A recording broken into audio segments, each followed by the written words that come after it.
네, 오늘 여러분들께 소개해드릴 물건은요, 충남 부여에 나와 있는 토지인데요. 제가 이제 제 유튜브 영상에서 소개했던 여러 물건들이 주로 임야였죠.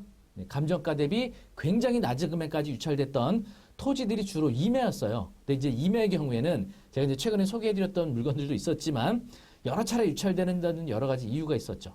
사실은 어떤 토지를 산다는 건 개발의 가치가 있고 향후 가격이 상승돼야 되고 처분을 통해서 양도 차익이 발생을 해야겠죠.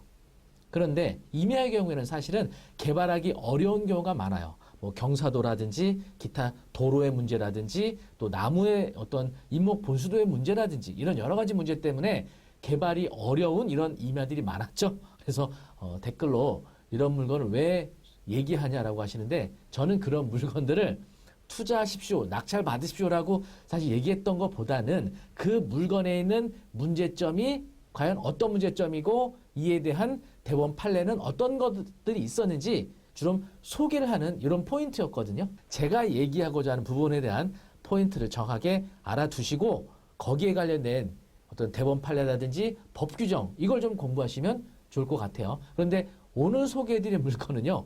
지금까지 소개해드렸던 토지와 조금 다릅니다. 충남 부여에 있는 토지로서 감정가 12억입니다. 현재 최저가가 무려 1억 4천까지 감정가 대비 12%까지 내려와 있습니다. 이게 토지 면적이 전체에 8,100평 정도 되거든요. 평당가로 환산해 보니까 평당 17,000원 정도 되더라고요. 그리고 이게 임야가 약간 일부 필지가 혼합되어 있지만 전체 한 10필지 정도 되는데 여기는 공장 용지인 토지들이 상당히 많고요. 또 용도 지역이 계획관리 지역입니다. 자, 어떻게 관심 좀 가시나요? 물론 그렇다고 해서 이 물건을 당장 입찰했을 때 투자 가치가 좋다라고 말씀드리는 건 아닙니다. 제가 여기서 소개해드린 물건에 대한 포인트 역시 있고요. 그 관련된 문제점, 법 규정들 소개해드릴 거고 이 물건을 통해서 실제 개발 가능한지 또 투자 가치가 과연 있는 건지는 여러분들이 현장 실사라든지 기타 시세조사 관련된 법령 검토 하시고 입찰을 하셔야 됩니다. 자, 이 물건에는 과연 어떤 문제점이 있어서 이렇게 유찰이 되고 있으며 과연 이 문제는 어떻게 해결할 수 있는지 알아보도록 하겠습니다. 자, 사건 번호는요. 논산 2023 타경 1360이고요. 충남 부여군 초천면에 있는 신암리에 있는 토지가 되겠습니다. 감정 가격은 12억 2,500만 원이고요. 현재 보시는 것처럼 최저 가격 1억 4,420만 7천 원입니다. 토지 전체 면적이 26,000제곱미터 정도 돼요. 8,127평이나 됩니다. 네, 보시는 것처럼 2024년도 6월 3일부터 시작했던 물건이 유찰이 무려 6차례나 돼서 현재 7차 1월 6일 입찰을 앞두고 있는 물건이에요. 자, 등기부등본 보시면 현대솔라에너지 주식회사라는 회사가 소유하고 있었고요. 경매는 전북은행에서 경매를 신청했는데 이 전북은행에 설정된 금주당이 2억 4천, 2억 4천 두 개 합치니까 4억 8천. 뭐 원금은 이 정도면은 한 4억 정도밖에 안 될 거거든요. 그러면 감정가가 10억, 물론 감정가격이 과도하게 잡혀 있을 수 있는데 그렇다 하더라도 이게 큰 채무도 아니고 또 가압류가 들어온 것도 아니거든요. 그래서 이렇게 이제 법인 소유인 경우에는 법인의 어떤 문제가 발생하는 경우들이 있어요. 그래서 제가 인터넷 등기소 통해서 이 법인 현재 어떤 상태를 확인해 봤거든요. 보니까 현재 이 법인은 파산한 상태더라고요. 아마도 이제 이 현대솔라에너지라는 회사 검색해 보니까 태양광 사업을 하는 회사였던 것 같아요. 그런데 뭔가 어떤 문제가 생겨서 경매로 나오게 된 건데 파산이 이미 이제 된 상태더라고요. 네, 그리고 감정평가서에 보시면 건축 허가를 득한 내역이 있는 토지다 이렇게 나오죠. 그래서 보시면 기호 3, 기호 6 두 개의 토지는요 건축 허가를 받았어요. 보시니까 주 용도는 공장, 그죠? 2-26과 2-65 이렇게 받았죠. 그래서 건축 면적, 연면적, 허가일은 2020년입니다. 바로 요 토지하고 요 토지에 대해서 공장을 건축하기 위한 건축 허가를 받았던 토지인 겁니다. 토지 내용 보시면은요, 이렇게 붉은색으로 표시된 부분이 매각 대상 토지이고요. 이쪽에 작은 건물이 하나 있는 것 같아요. 네, 그리고 요 도로로 공로로 이어지는 요 부분, 네, 여기까지 매각이 현재 포함이 된 상태입니다. 그런데 보시면 요 토지까지는 매각에 포함이 되고요. 여기하고 요건 매각에 포함이 안 되는데 요 두 개는 현재 도로로 현재 확인이 돼요. 근데 이때 문제는 여기 이제 개인 소유 도로인 경우 사도라고 하죠. 이 사도의 경우에는 지정 공고되어 있지 않으면 사용 승낙을 받아야 되거든요. 만일에 이게 지정 공고되어 있지 않아서 이 안쪽에 있는 토지 소유주가 사도권자의 사용 승낙을 받아서 건축 허가 받았다면 여러분들이 여기 다시 건물을 지으려면 이 사도권자로부터 사용 승낙을 따로 또 받아야 됩니다. 그런 문제가 있어요. 그래서 그 부분에 대해서는 별도로 확인이 필요하겠죠. 그래서 지정 공고된 도로냐, 지정 공고되어 있지 않은 도로냐, 이 부분 좀 확인을 해야 되고요. 그 다음에 보시면 계획관리 지역이죠. 공장용지고. 자, 그러면 건축 허가를 받은 토지를 낙찰받았을 때 그 건축 허가권도 낙찰받은 사람이 승계하는데, 자, 이거를 일단 건축주 명의 변경을 신청해야 하거든요. 지자체에다가. 그러면 건축주로부터 어떤 합의 없이 내가 단독으로 건축주 명의 변경을 신청할 수 있느냐, 아니면 건축주로부터 어떤 대가를 지불하고 서류를 받아서 건축주 명의 변경을 해야 되느냐, 바로 이에 대한 대법원 판례가 있죠. 2010도 2296 판결. 건축 허가는 대물적 성질을 갖는 것이어서 행정청으로서는 그 허가할 때 건축주가 누구인가 등 인적 요소에 관하여는 형식적 심사만 하는 점, 건축 허가는 허가 대상 건축물에 대한 권리 변동에 수반하여 자유로이 양도할 수 있는 것이고, 그에 따라 건축 허가 효과는 허가 대상 건축물에 대한 권리 변동에 수반하여 이전되며 별도의 승인 처분에 의하여 이전되는 것이 아닌 점을 봤을 때, 민사집행법에 따른 경매 절차에서 매수인은 매각대금 다 낸 때 매각의 목적인 권리를 취득하는 점 등 사정을 종합하면 토지와 그 토지의 건축 중인 건축물에 대한 경매 절차상에 확정된 매각허가 결정서 및 그에 따른 매각대금 완납 서류 등은 건축관계자 변경 신고에 관한 국건축법 시행규칙 제11조 1항 1호에 규정한 권리관계 변경 사실을 증명할 수 있는 서류에 해당한다고 봄이 상당하다. 이 같은 규정이 있죠. 그래서 많은 분들이 경매로 토지를 낙찰받으면 그에 따르는 건축 허가권을 명의 변경 신청할 때 매각허가 결정서와 매각대금 완납 서류로 신청하면 된다. 기존의 건축주로부터 또 위임장이나 동의받을 필요가 없다. 이렇게 알고 계시는 분들이 있어요. 근데 여기 되게 중요한 포인트가 있죠. 토지와 그 토지의 건축 중인 건축물에 대한 이것을 낙찰받았을 때 여기에 관련된 규정이 적용이 된다는 거예요. 그런데 지금 경매로 나온 건 그 현장을 가보셔야 알겠지만 사진상으로 봤을 때는 그 위에 건축 중인 건축물이 없었어요. 허가만 받은 상태였어요. 그러면 이렇게 토지만 매각되고 그 위에 건축 중인 건물이 없었다면 과연 건축 허가권을 내가 명의 변경하기 위해서 이 매각허가 결정서와 매각된 완납 서류로는 안 되는지 이에 관한 내용을 알아보도록 하겠습니다. 자, 이와 관련된 대법원 판례는 없고요. 법제처에 법령 해석을 요청했거든요. 토지를 경락받은 경우 건축관계자 변경 신고 시 권리관계 변경 사실을 증명할 수 있는 서류에 매각허가 결정서, 매각대금 완납 서류가 포함되는지 여부에 대한 겁니다. 건축 허가가 있는 토지를 경락받은 민원인이 해당 토지에 대한 매각허가 결정서, 매각대금 완납 서류를 제출하여 해당 토지에 존재하는 건축 허가의 건축주 명의 변경이 가능한지 질의하였죠. 자, 회답 내용은 이렇습니다.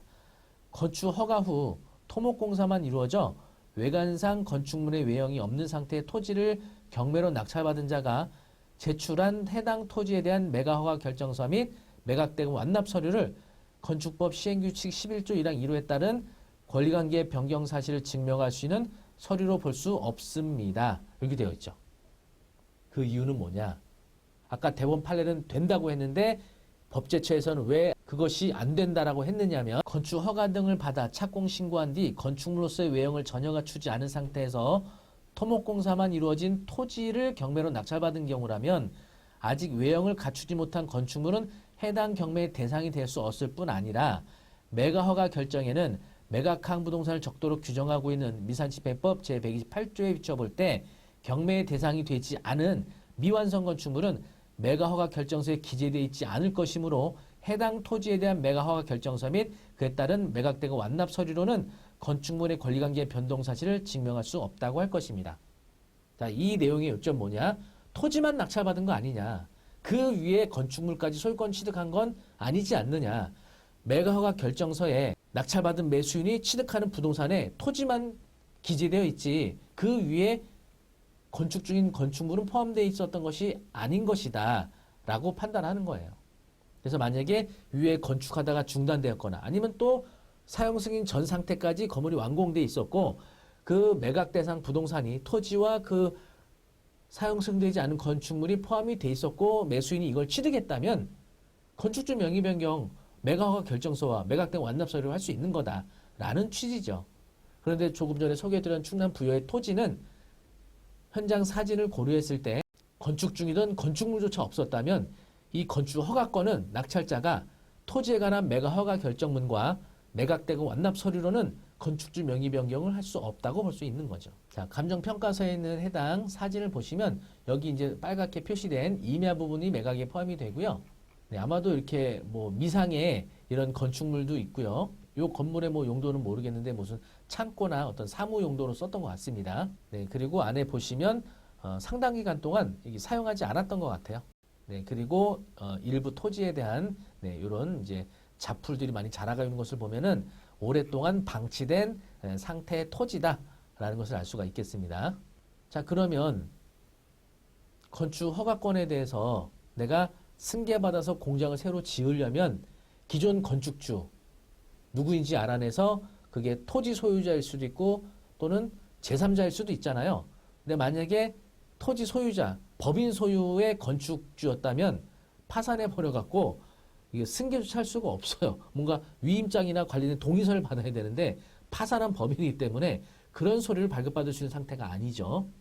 그러면 어떻게 해야 되느냐? 건축법 제11조 보시면 7항 허가권자는 제1항에 따른 허가를 받은 자가 다음 각호 어느 하나에 해당하면 허가를 취소하여야 한다. 허가를 받은 날부터 2년 이내에 공사에 착수하지 아니한 경우. 아까 2020년도에 허가받았죠? 지금 매각기일 기준으로 2년이 경과됐잖아요. 공사에 착수하지 않았다. 뭐 착공신고 내지는 어떤 일부 건축물이 시설된 상태로 봐야 되는데 지금 1번도 현재 적용이 될 것 같아요. 그래서 취소할 수 있는 요건이 하나가 해당이 되고요. 또 공사에 착수했으나 공사 완료가 불가능하다고 인정되는 경우. 이거는 어느 정도 건물이 진행 중인 상태를 말하는 건데 이 경매 물건에 해당이 없을 거고요. 착공신고 전에. 그러니까 여기는 착수했는데 착수하지 않았거나죠. 착수하기 전. 근데 착공신고 전에 경매 또는 공매 등으로 건축주가 대지의 소유권을 상실한 때부터 6개월이 지난 후에 공사의 착수가 불가능하다고 판단되는 경우 해서 해당 토지는 1호하고 3호가 적용될 가능성이 매우 높아요. 그래서 이 물건의 포인트는 두 가지거든요. 한 진입로 문제. 토지까지 들어오는 좁고 가느다란 그 도로도 매각에 포함은 되어 있지만 큰 도로로 공로가 아니죠. 참 큰 도로가 이게 사도인지 아니면 지자체 도로, 공로인지 이걸 좀 확인을 해야 되고 그것도 사이에 작은 도로 있죠? 이것도 좀 확인을 해야 됩니다. 그래서 이게 이제 지자체 소유로 된 공로라든지 사도라 하더라도 도로 지정 공고가 되어 있으면 별도의 사용 승낙 없이도 내가 새롭게 기존 건축허가권을 취소하고 새로 건축허가 받아서 건물을 지을 수 있겠지만 이것이 지정공고되어 있지 않은 개인 사도라면 별도의 사용 승낙을 받아야 돼서 이 부분이 굉장히 어려움으로 작용할 수도 있겠다.